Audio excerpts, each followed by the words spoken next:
So, we're in this love, dating, and marriage series, and today we're talking about communication and teamwork. In some ways, every week in this series is about communication because almost everything in a relationship kind of rises and falls on communication. But today we're going to really drill down and look at how do we communicate with each other? How do we handle conflict? What are some tools we can use to do a better job at those things? So often, whether it's in this series, we're kind of talking about romantic relationships, but this applies to our relationships, our family, our friends, our coworkers. So often we don't communicate as well as we wish that we did. And sometimes things turn ugly and we kind of don't understand why, or tempers flare and people say things they don't mean. I don't know if you've ever had that feeling after a fight where the dust settles and you're kind of replaying it and you're thinking, why did I even say that? How did that come out so wrong? Or if you're anything like me, you sometimes don't even have the conversation. You just stew in it for a few days thinking this thing the other person said or did is so unfair. Maybe if I just get really quiet and distant and give like one-word answers to questions, they will magically understand why I'm angry and they'll apologize, which is obviously a very realistic expectation. So I want to start with that because before we even get into communication styles between two people, I think the first thing to name is that not all of us even really know what's going on with ourselves. How many fights or conflicts have we had in our lives that probably, if we're honest, boiled down to, I got 4 hours of sleep the night before, or I'm stressed about something totally else, work or whatever. It's such a critical skill to practice being aware of how we're doing. If you're tense, if you're on edge, if sometimes I have those days where I just feel like I have a short fuse and lots of small things are kind of setting me off. Slow down and ask, why? Is there something going on? And just looking inward and kind of being aware of that. One of the things I appreciate the most about my wife, Jackie, is all of the things about her, but also she's very aware of that kind of thing. She knows herself well, and so I'll pick up on the fact that something's off with her, and I'll be overthinking, like, oh no, she's mad at me, I can tell the vibes are off, but if I ask, hey, are you okay, she's good at being able to say, you know what, I'm pretty tired, that's all it is. Or, dinner is taking longer than I expected, I'm getting hangry. By the way, always know when you or somebody else is getting hangry. I didn't make a sermon point slide for this, but it's that important. I could have made a sermon point slide for this. Not having discussions when one of you is hangry is relationship saving advice, but that kind of self-awareness isn't just for day-to-day stuff either. The more you can understand kind of what your own personality is like, how you tend to operate in relationships, the better equipped you'll be to navigate conversations with other people. What is the tone you're using when you're talking to the people you love, and is it the tone you're intending to use? Do you have specific triggers, things that, when they come up, you have an outsized reaction to? If you're having a normal discussion and all of a sudden you find yourself getting really emotional or defensive, it's usually worth digging down underneath that, because that doesn't usually exist in a vacuum. There's usually a thing underneath the thing that is coming up for us, whether it's a childhood memory or a trigger from earlier in our lives, or some kind of need that we have and may not even be aware of, but it's not being met. And so the idea of understanding ourselves and then understanding our partner and how we each tend to operate definitely applies to communication styles too. In this series, we've been drawing a lot from the research of Julie and John Gottman. That's one of our main things we're leaning on in this series. And in one of their books, they outline 3 conflict styles that most people fall into based on their research. And I'd never heard of this before, but reading about these, I felt so many things click into place for me regarding past conflicts that I've had. So according to the Gottmans, the 3 communication styles are avoiding, which is You tend to not even want to have difficult discussions at all. Avoiding types will usually kind of want to agree to disagree, and they'll keep the peace. They'll just not bring up the things they know are going to cause conflict. And it is totally possible to be like a healthy avoiding type where you just have kind of an upbeat live and let live approach to life where it's fine that people don't agree with me. I don't need everyone to agree with me. That can be great. But of course, as Ryan said last week, every relationship is going to have conflicts. And saying we never fight isn't really the flex that you think that it is. So if you're in a relationship where you feel like we never fight, it might be that you're avoiding important topics that you should be talking about. That's the sort of the pitfall of this first type. The second conflict style is validating. Validating types tend to be very calm in conflict. They're not afraid of conflict. They'll have the debate, but they do it very calmly and rationally. They're open to persuasion. They're trying to make their case. They're open to being persuaded by their partner. They're working toward a compromise. And so validating folks tend to be very rational and collaborative. If the second type has a downside, it's that they are still really uncomfortable with like intense emotions. And so validating types might be willing to abandon their position on something if it will keep things from getting too explosive. They might kind of compromise on something when they shouldn't.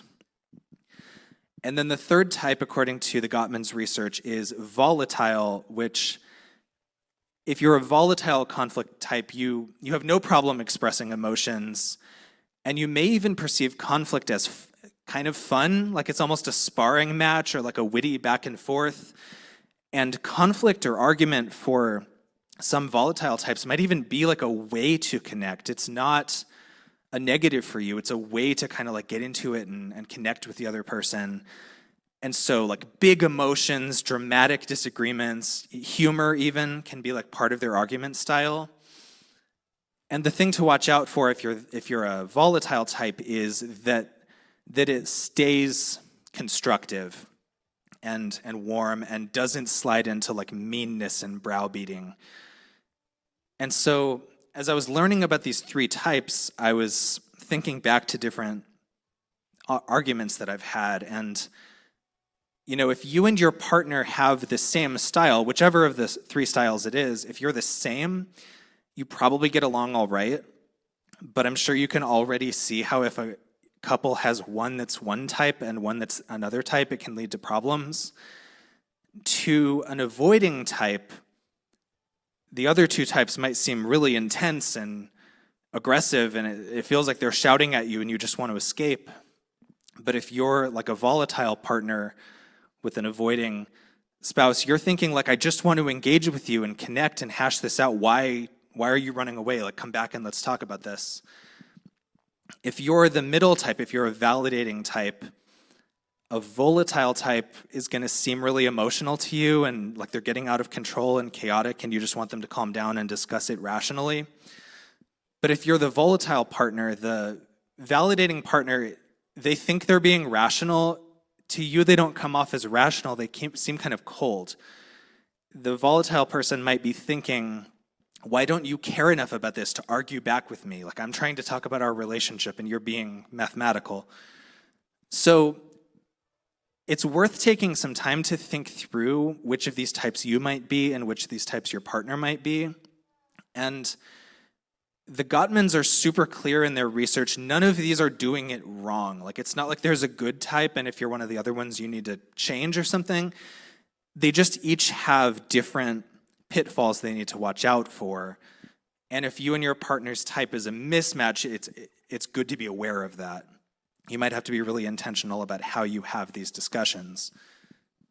My wife and I are both validating types, which works out wonderfully for us because every disagreement we've ever had in 20 years together was handled calmly and logically and nobody ever raised their voice. Like, our fights look like a board meeting or something. It's like, point of procedure, have you considered this? Oh, interesting, okay. It works well for us, but I have friends who are more the avoiding type, and trying to nail them down to have a serious conversation can be like trying to befriend a stray cat where, okay, no sudden movements. Hey, You have to be very, very, very deliberate in how you approach them. And then I know volatile people too, and to me, like from my perspective, it always seems like they're like louder than they need to be. Like we're just having a conversation about Star Wars. Why are you shouting? But to them, like I can put myself in their shoes now, and I can see like to them, I'm probably suspiciously quiet. Like, what is this guy thinking? I can't ever tell what he's up to. So whichever type you are, there's no avoiding some amount of conflict in a relationship. Like we said last week, two people are never going to magically agree on every single thing. And if those issues are important ones, then not engaging with them isn't going to be healthy either. So we need to know how to engage with those topics. And the good news is, according to the Gottman's research, it doesn't really matter so much which of these styles you are. It matters more how you handle the communication once you're having it. And specifically, they refer to something called the magic ratio, which has come up a little bit already in this series, but the magic ratio is how many positive interactions you have during a conversation versus negative interactions. And according to the Gottmans, when you're in a fight, you should be aiming for a 5-to-1 positive to negative interactions ratio. Negative interactions, what they mean by that is things like rolling your eyes, scoffing, doing a mocking laugh, like raising your voice, any sort of personal attack or criticism, things that make the fight more hostile. And then it sounds weird to say positive interactions during a fight, but the positive interactions you can have during a fight might be apologizing. It might be like, yeah, I'm sorry I did that. It could be validating the other person's view, which is not the same thing as saying you agree. It's just saying, okay, like the way you're explaining it from your perspective, I can see why you'd feel that way. Listening attentively, acknowledging the things you love or admire about the other person. If you can keep the ratio 5 positive to every 1 negative interaction, then no matter which of these conflict styles you are, it is possible to have a productive fight about something and work towards a solution and emerge from it, maybe more connected rather than less connected. If the ratio gets off and it's mostly negative, both parties are going to leave the conversation feeling angry and probably unheard and unappreciated. They're going to walk away feeling worse than before they went in, and it's not going to be conducive to solving whatever the issue actually is. The 5-to-1 ratio, by the way, they're very clear. This is for while you're having a conflict discussion. In your regular everyday life, just hanging out together, the ratio is actually supposed to be 20-to-1. So, it's acknowledging that in a fight, it's going to skew a little more negative because you need to have conflict. But when you're just going about your life, it should actually be 20 positive to every 1 negative.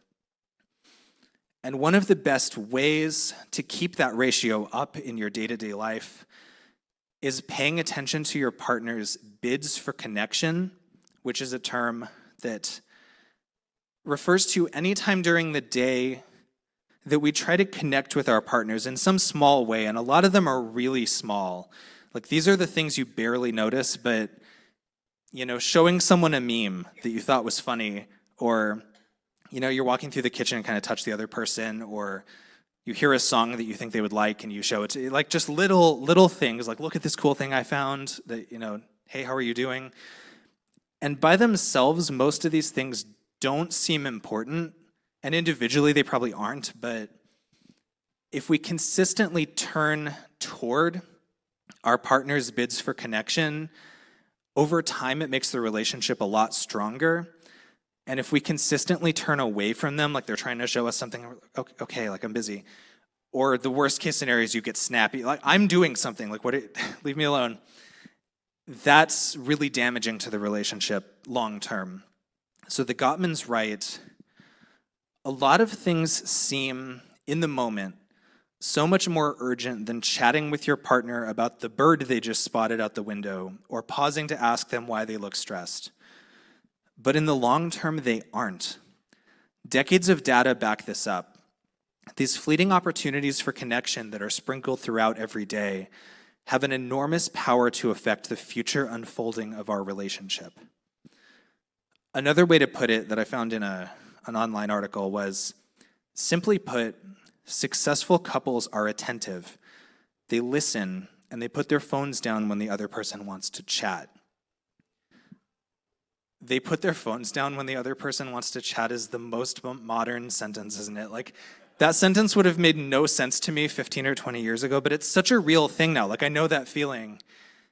I've been on the receiving end of failed bids for connection. It doesn't feel good, but part of good communication is also being honest about your own failures.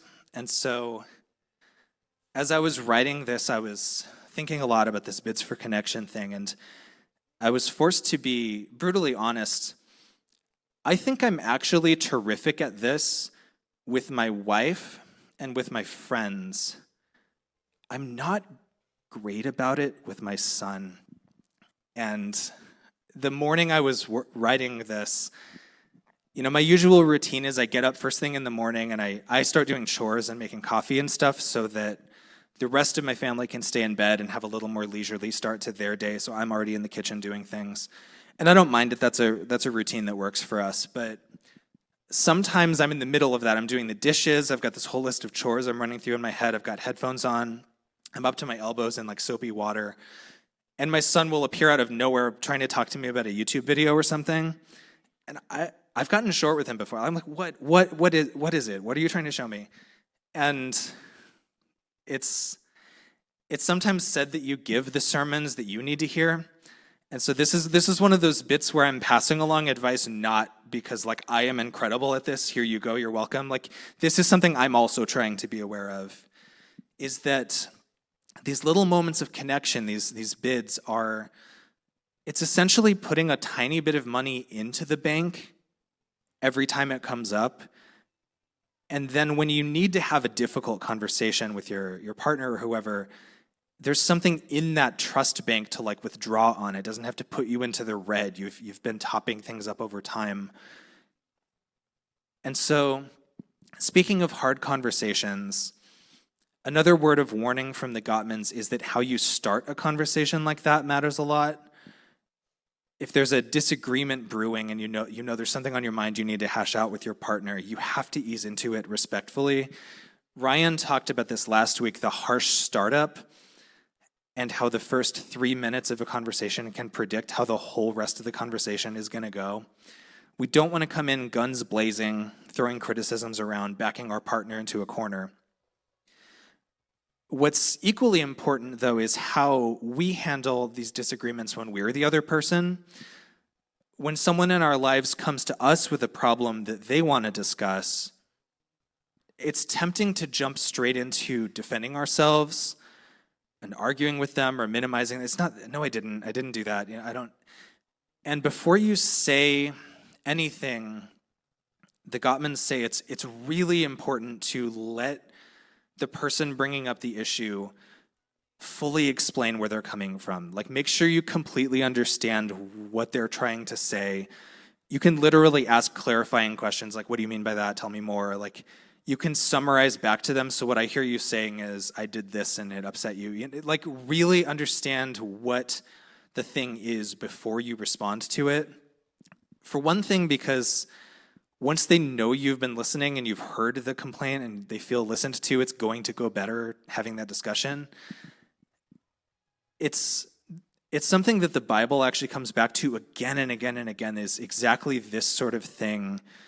The letter of James puts it like this: "You must understand this, my beloved brothers and sisters.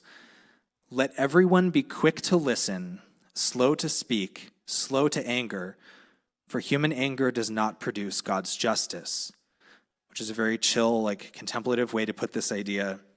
The book of Proverbs puts it more bluntly. They say, "If one gives answer before hearing, it is folly and shame." Go off, book of Proverbs. Good communication means really listening to where your partner is coming from and not jumping in to defend yourself right away. getting defensive like that is so dangerous that the Gottmans refer to it as one of the four horsemen. We talked about these last week during the red flags sermon, and it's really good info. Like if you missed that sermon, I would recommend catching it on our website. But the four horsemen of communication are ways of speaking to our partner that if one or both of the people in the couple is doing it, it predicts the end of a relationship. And they're criticism, contempt, defensiveness, and stonewalling, which sometimes show up in a big way and it's really obvious. Sometimes they show up in small ways and it's subtle, but it may even be visible to people outside your relationship. So as we were heading into this relationship series, there was this couple I was thinking about that I used to know where one of them would constantly nitpick the small details of stories that the other one was telling. It was I still remember it because I thought it was such a strange thing to do, but our one friend would be telling us all a story, and they'd be like, yeah, so last Monday we went to Whole Foods, and their partner would cut in with like, it was Tuesday. And our friend would Tuesday, I guess, sorry. So we went to Whole Foods, and they had this pita bread there, and their partner would be like, it was naan bread. And I don't know what that was. I really don't understand. There's these like tiny microaggressions, but it was correcting details that like the rest of us hearing the story don't care about. It's not relevant to the story. There was no need to like set the record straight. But there was this contempt under the surface where it became really uncomfortable to listen to them interact. And I remember thinking, and this was years ago, 10, 15 years ago, I remember thinking this couple's in trouble. Like if this is how they interact in front of us, how do they interact at home? So what do we do if we find ourselves slipping into any of these behaviors? How do we get back on track? This is where the positive interactions that I mentioned before can be helpful. They're sometimes called repair attempts. That's another Gottman term.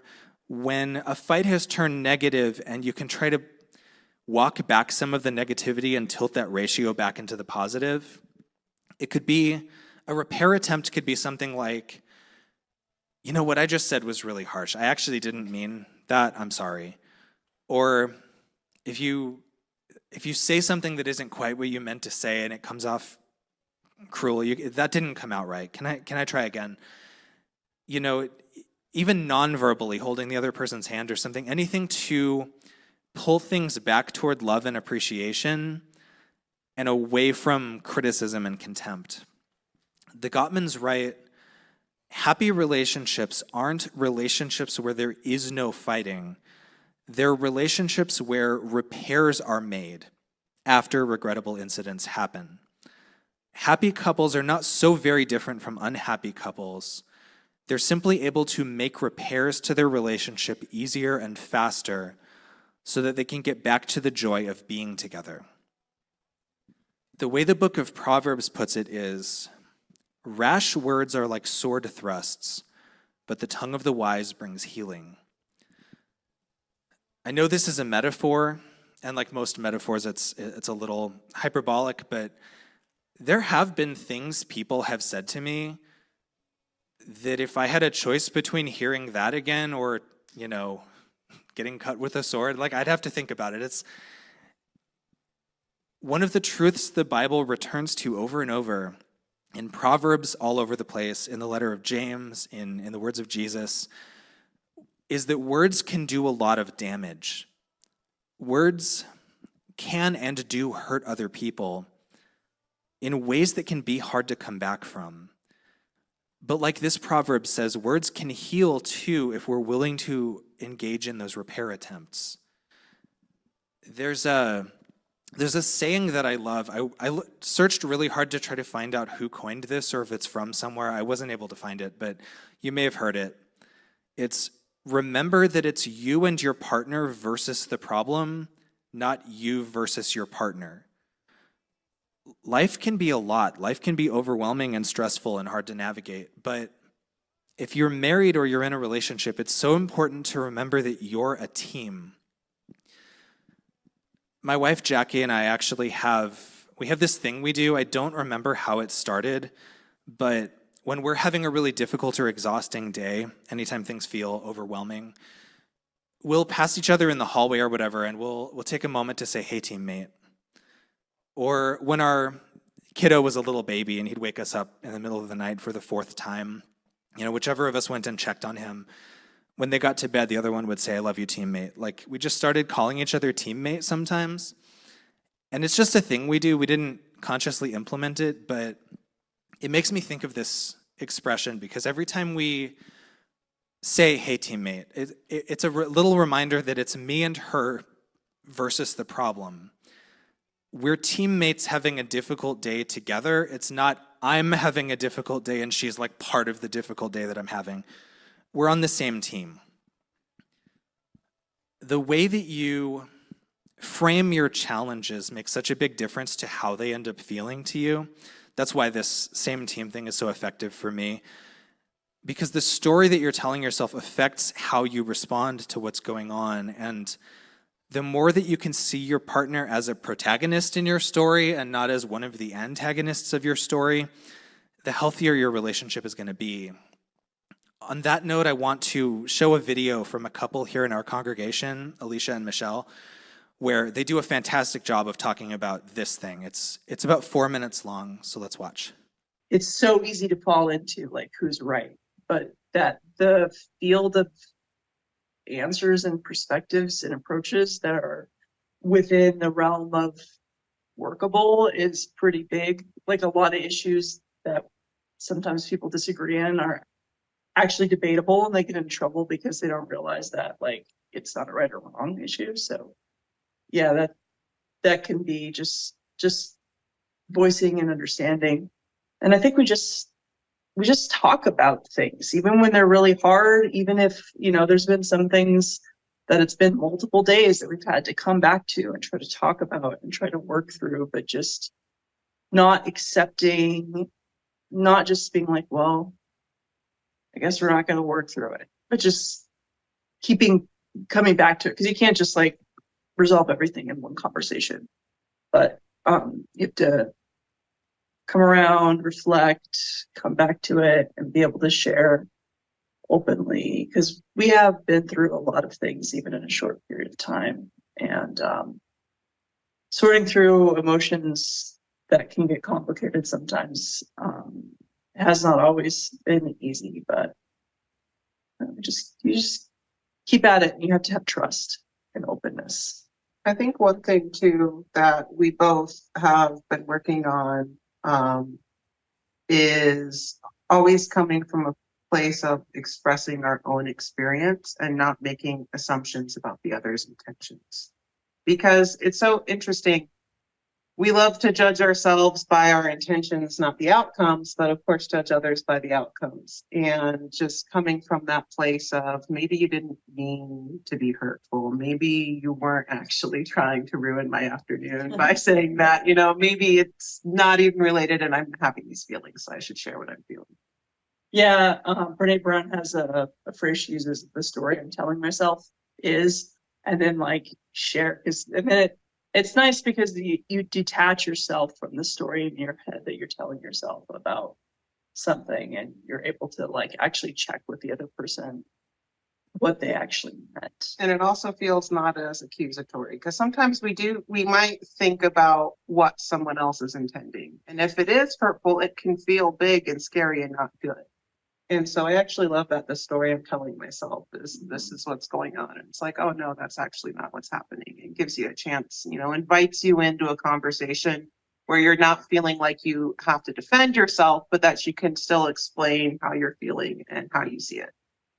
One thing though that's good about how direct we are is like, we'll call it out of, I feel like, I'm being miscast and misunderstood and not being given the space. I don't want to be put in a place where I have to be defensive.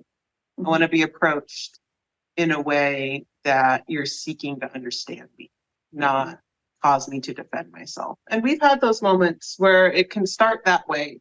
But even just by recognizing that's the feeling, it's like visceral. When someone comes at you within a topic in a way that triggers that defensiveness. Like, if you stay in that vein, that's how you end up just getting into a fight. And we'll call it out in the beginning. It's like, whoa, this is not going to be productive, and redirect. And we're really good at apologizing for if we said anything to get to that point, and then redirecting into a more open and understanding conversation. Yeah, just trying to not be defensive. And if you can't not be defensive, at least be like, I know I'm being defensive right now. Yeah. Maybe I need a minute. Yeah. That phrase that Alicia and Michelle reference here, the story I'm making up or the story that I'm telling myself, that's one that my wife and I actually also use all the time. I had a bigger section here where I was going to explain it, and then I got their video and I was like, they explained it, okay. But it's the story I'm making up or the story I'm telling myself, like Alicia and Michelle said, it does such a good job of removing an accusatory tone from things. It's just owning it right out the gate. This is a narrative that I'm making up about what's going on with us. You can correct it if it's off base. And this idea of the stories we make up about what other people are thinking reminds me of this phenomenon in psychology that's called fundamental attribution error, or sometimes it's referred to as actor-observer asymmetry. It's a cognitive bias. It's one of those baked-in cognitive biases that humans just have, and we have to work really hard to be aware of. And what it essentially says is we tend to attribute our own behavior to situations and stuff that's going on around us, but other people's behavior to their character or personality. It's kind of like what Michelle was saying, where it's you judge yourself based on your intentions and other people based on the outcome of their actions. But what the fundamental attribution error is saying is when we're late for work, our tendency is to say, oh my gosh, traffic was bad, my stupid alarm didn't go off, I didn't realize the gas tank was empty, like other things happened and that's why I'm late. But when someone else is late for work, we're way more likely to think, oh, so-and-so's late again, I guess they don't value punctuality. You know, it's their fault, it's who they are as a person. And my bachelor's degree is in psychology, which I always joke that getting exactly a bachelor's degree and then stopping in psychology is like just enough psychology knowledge to be dangerous, not enough to go into any career. But I remember learning about this in school, 20 years ago or something, and it really resonated with me. And I think about it a lot. I really think about it a lot when I'm driving, because if I accidentally cut someone off or I make a mistake when I'm driving, I go when I shouldn't have gone or something, I'm like, oh man, I just cut in front of that guy. I'm so sorry. I've always wished there's one way to communicate in a car, which is a horn. I've always wished there was like a second horn that was like the apology horn for when you, that's not aggressive, that doesn't make them think you're mad. You could just be like, I'm sorry, that was my bad. Because I want there to be a way to let the other cars know that I'm not a bad person who drives like a jerk. I just made an honest mistake. Like, I'm sorry. But when other cars cut me off, I definitely assume they're bad people who drive like a jerk. Like, I honestly assume there may be bad people in other areas of their life. Like, someone cuts me off and I'm like, I'll bet that guy forgets his anniversary and they're mean to their pet. This is the fundamental attribution error at work. This is the sort of thing that's probably not great to do with strangers. Like, we should maybe not be doing that, but it's very dangerous to do with our partner. And it's easy to fall into, like, if you bring it inside your own home, if it's, if it was my responsibility to get the dishes done and the laundry and that stuff hasn't happened, it's so easy for me to let myself off the hook. I'm busy, there's a lot going on, I had to run all those errands earlier, that's why I'm behind. It's not my fault. But if your partner does the same thing and you find yourself thinking, there they go again with their bad time management, I guess they're an unreliable person, like, that's a dangerous road to start down.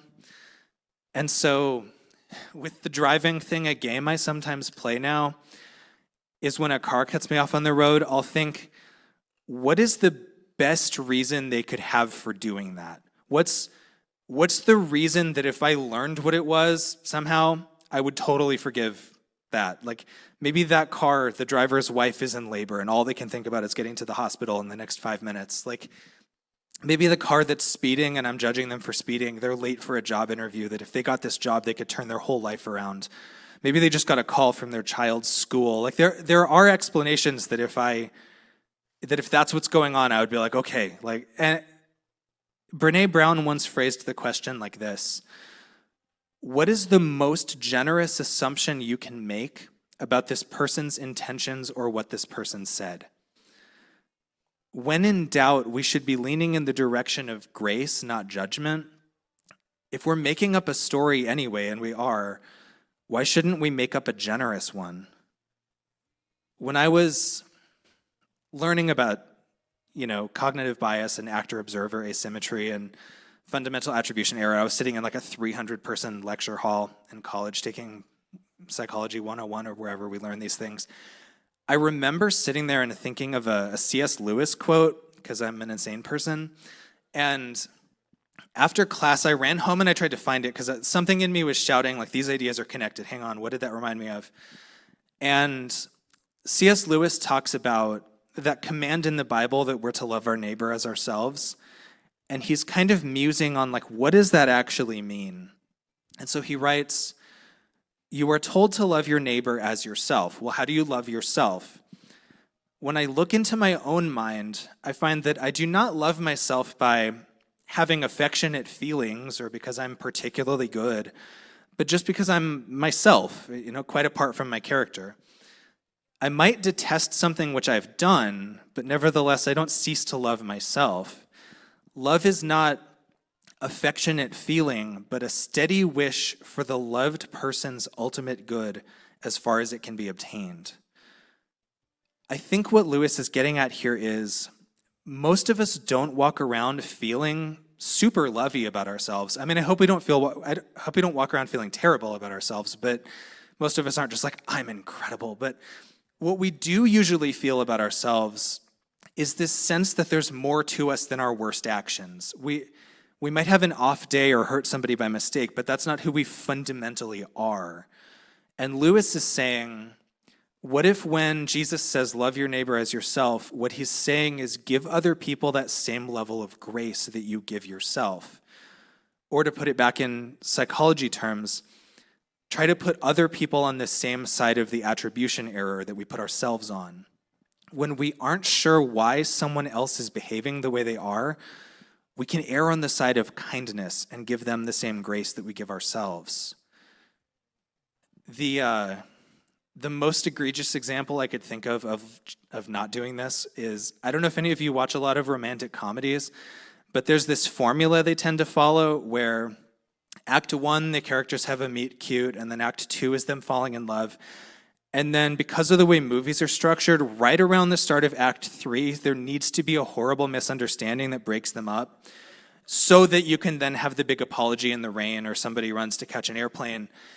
And it's so common that the website TV Tropes has a whole page for it, and they named it the third act misunderstanding. And on the top of that page on TV Tropes, they have this line graph of a relationship getting better and better and better, and then it says contrived miscommunication, followed by man humiliates self in charming and expensive manner. But the part that always gets me is that contrived miscommunication. Like, I've walked out of rom-coms so upset before because I love rom-coms, but I also really value communication. And in sitcoms or movies or whatever, it makes me so angry when it's always this huge blowout fight or they break up and move to other sides of the country over some minor issue that if they talked to each other about it directly could have been solved in 3 sentences. What I've never seen in a movie is character 1 say, hey, I was at the cafe yesterday, you didn't see me, but I walked in and I saw you hug some lady and I jumped to the worst possible conclusion, which is that you're cheating on me. And then person 2 is like, oh no, that was my sister. That's who you saw me.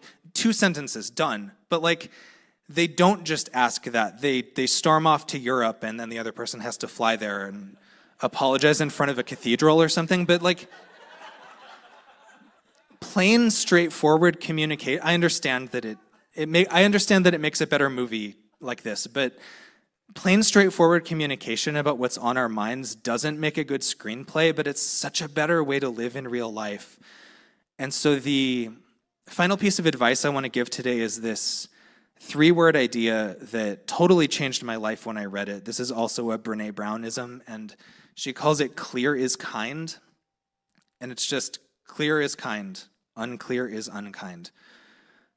That's such a short sentence, it doesn't feel like a transformative 6 words to read, but it's revolutionized things for me in relationships, at work, with friends.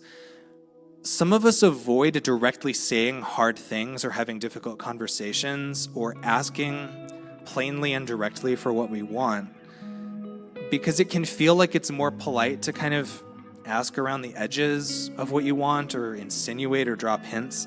I know that I'm prone to this. Like, I never want to upset anyone or for anyone to be unhappy at me, so if there's something someone's doing that bothers me, I'm likely to just kind of stuff it down and not say anything about it.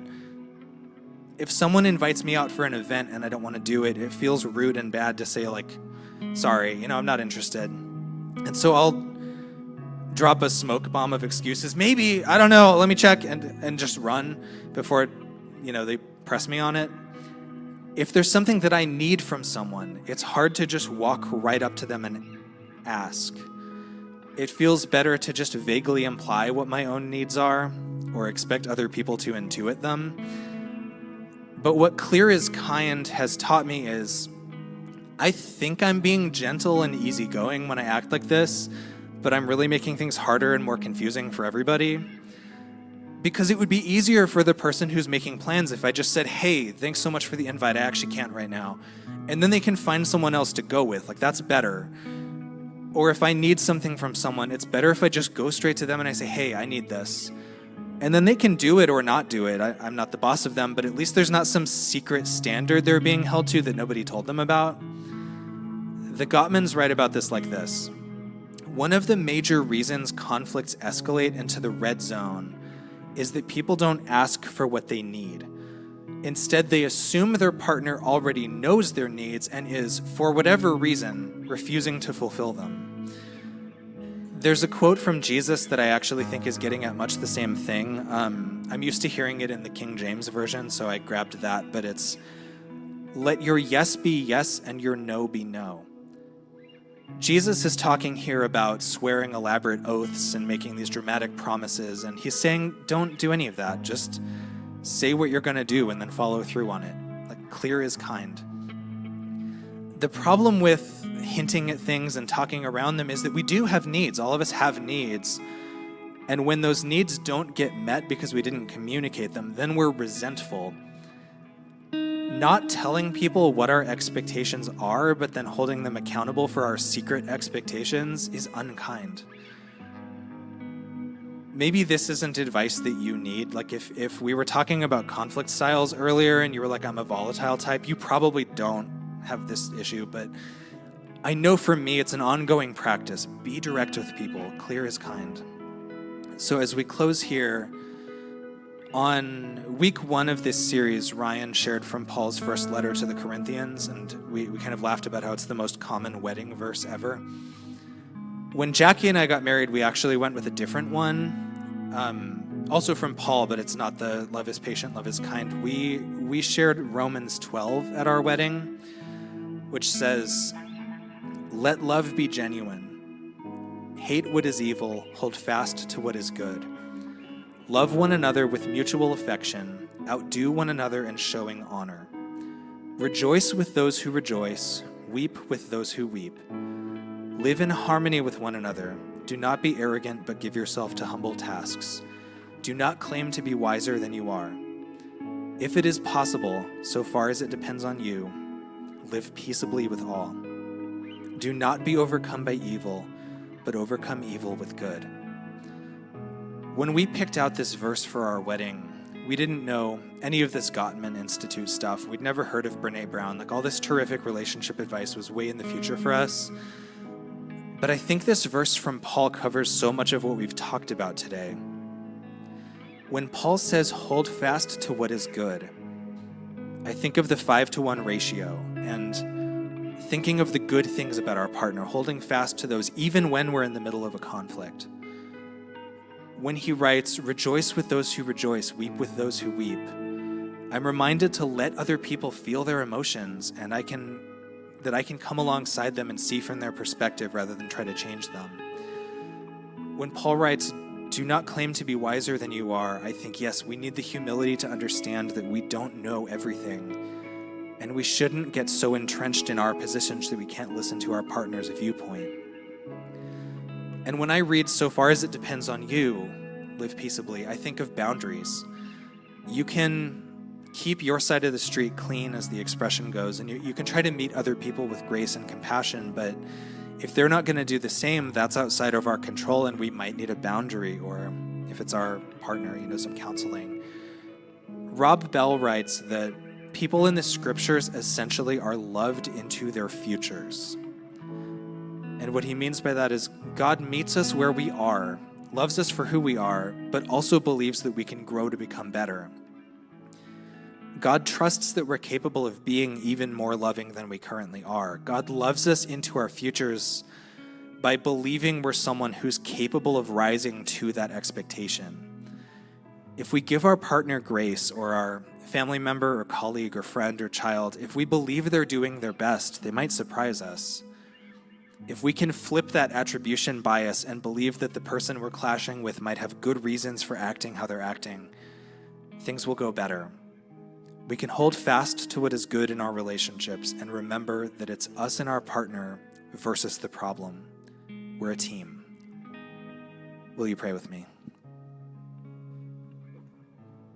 God, thank you for this series and for the wisdom of teachers like Julie and John Gottman, like Brene Brown, for teachers like the author of the book of Proverbs, for teachers like the author of the letter of James, wisdom that goes back thousands of years. And most of all, thank you for teachers like your son, Jesus, who both taught how to live well in this world and also modeled an example of how to live well in this world, to turn the other cheek and to greet people with curiosity and with kindness and not make up our minds about them without their input, but, be curious about their story, hear them out, wonder where they're coming from, love them. And thank you for the example that your son was for how to do that. And help us to try and follow in those footsteps, to live with openness and curiosity and warmth and love, and break out of some of these human biases that we have that keep us from living out that example. We ask these things in the name of your son, Jesus. Amen.